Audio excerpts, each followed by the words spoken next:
Hello, Professor Lestrade. I'm Austin Leos, and I'm doing my Theory Competency 1 over the Social Information Processing Theory.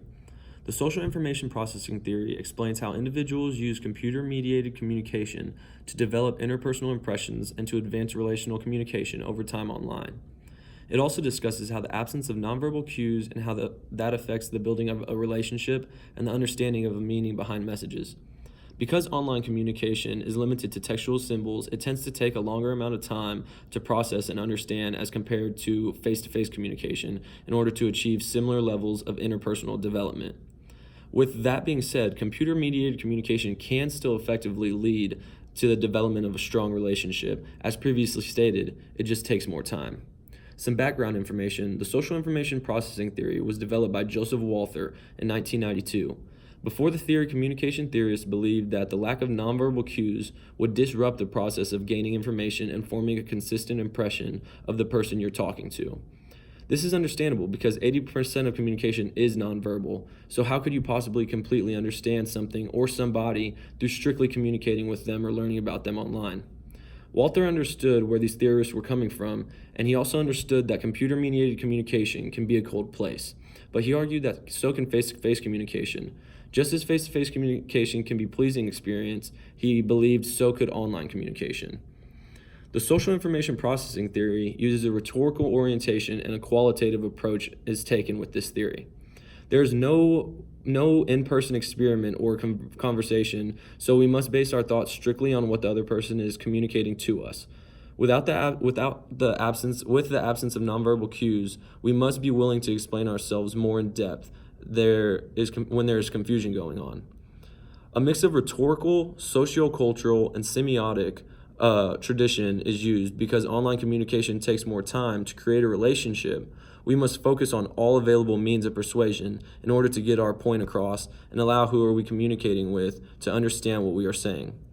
We must also portray our views of reality and what we believe by using concise language that means what we feel.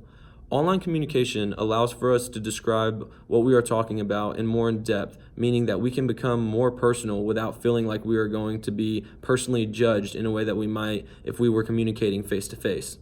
Finally, there are symbols that are used in online communication to help convey our feelings. Things such as emojis allow us to show the person we are communicating with how we feel about the discussion at hand and can aid in better understanding of each other. Now that I've discussed the background information about social information processing theory, let's discuss the different aspects of this theory that will help us understand where Walther is coming from.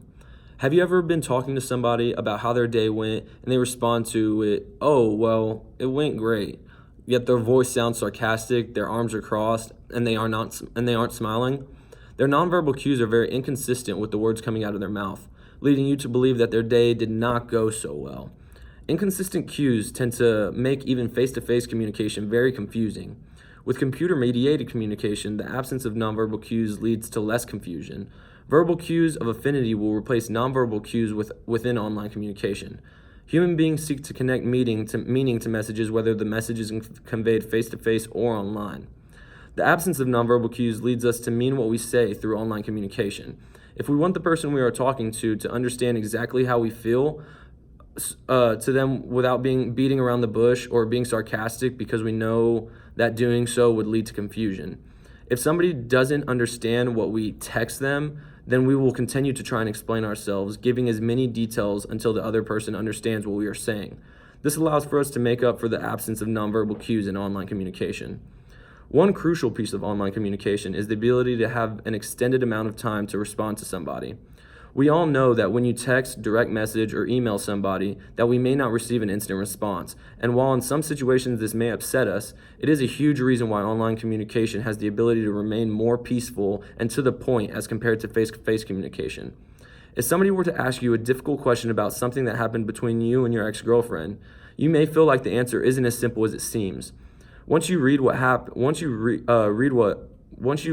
their text, you may begin to think back on the event and all the variables that led up to what happened. You may think about what was going through your mind at the moment and exactly what each of you said to each other. Since you do not have to respond right away, you are able to think about what you are going to tell this person and possibly what you are not going to tell this person. Either way, through online communication, you are given the ability to plan out what you are going to say to make sure that who you are talking to understands your side of the situation rather than jumping to conclusions. This makes for a smoother conversation, and once you do respond, it allows who you are talking to read and understand before replying back to you with more questions or comments. The conversation may end there, or it may go more into depth. The conversation may become more personal, and because you don't feel forced to respond right away like you would in face-to-face conversation, you may be more willing to continue speaking with that person about what happened. Now let's talk about selective self-presentation, over-attribution, and self-fulfilling prophecy. Let's use online dating as an example. When you match with somebody online, it is because each of you like what you see within their pictures and read within their captions. As you begin to communicate, you try to find meaning in the other person's words and create an image of who that person is in real life. This process begins right when you see this person's pictures. We have created an image of who we believe this person is, and ongoing conversations either confirms or denies our initial thoughts. Walter believed that strong relationships can be formed online just as they are face-to-face. While they may take more time and effort, I can't help but to agree with him. I enjoyed learning and speaking on this theory. Thank you.